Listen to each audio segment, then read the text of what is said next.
Hey Peggy, hope you've had a good week so far, and hope that it's still nice in Kansas City. I hope it's nice in Columbia too.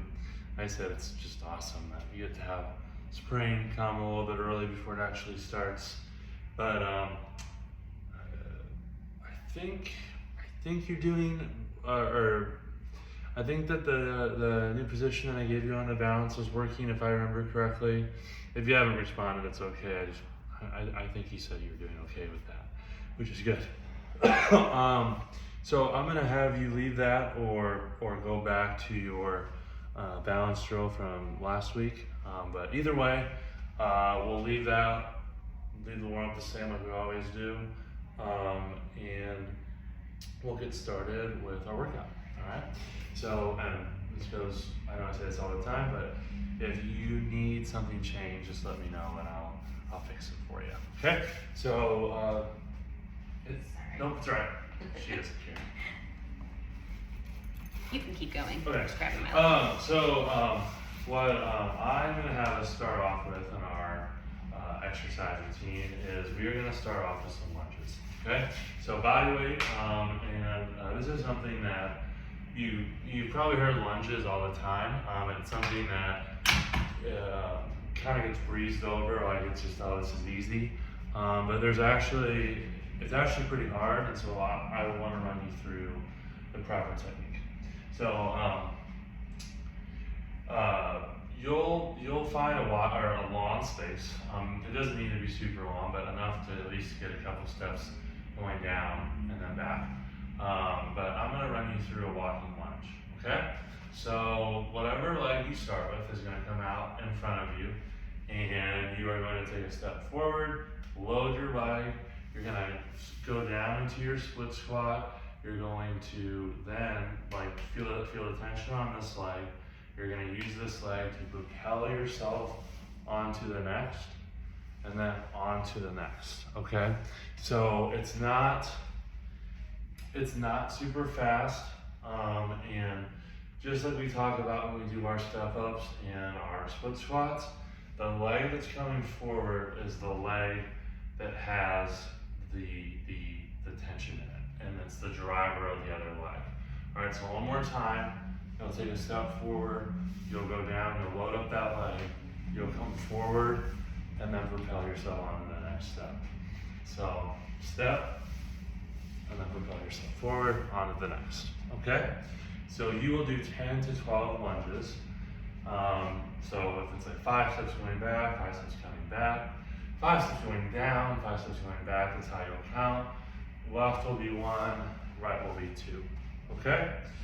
Next, we're gonna use our band, and we're gonna go to our shoulder. And so like we have done in the past, your foot is gonna be your anchor. That's where you're gonna set up. So you're tall. I got a thick band, so it's gonna be harder for me. I'm not gonna go quite as high, but you're going to push up and then bring it back down, okay? And actually that band is very thick, so I'm gonna grab another one real quick.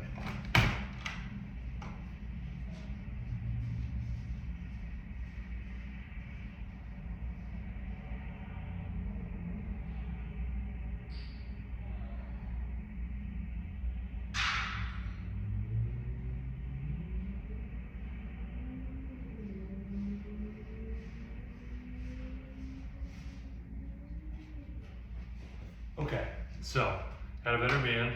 We're gonna do our one-sided shoulder press. So foot is your anchor, you're gonna step on it. Bring your thumb through the band. Torso stays nice and tall, core is engaged. Push that band up high, control it back down. Push up, control back down. And you're gonna do 6 to 8 on each side. So if you remember, it's strength pushing up, control on the way down. Then we'll switch. Same thing, core is locked, strength on the way up, easy on the way down, okay? We'll do 6 to 8 of those on the other side. Then we are gonna go to our banded high rows. So you'll take your band, you'll hold it out in front of you, and you're gonna put the tension across it, maintain the tension across it, as it goes towards your chest. Okay? So even though it looks like a chest press, what's really moving the band are my shoulders. So I'm out here, keeping tension on the band. I come in, out, like that, and I'm gonna do 8 to 10 of those, okay? Then I am going to go to my abs, and I'm gonna do a bracing plank, okay? So bracing means, so it looks like a plank. I'm just gonna give you some cues that make it a little tougher, all right? So you're gonna be on the floor, elbows are down, feet or toes are on the ground just like normal. You're gonna pull your elbows down towards your toes, keep your glutes really, really tight, and you're gonna hold for 15 to 20 seconds. But instead of thinking about just getting through the time, think about how long can I keep my core contracted, okay? And remember, as you're holding that contraction, you can go longer if you breathe. You're gonna wanna hold your breath, but the important part is to breathe through that contraction, all right? So, you'll do your lunges, your one-sided shoulder press, your high row, and your bracing plank. Rest, do that 2 more times, and that's your circuit for Thursday, all right? Have a great day. I'll see you tomorrow, Friday.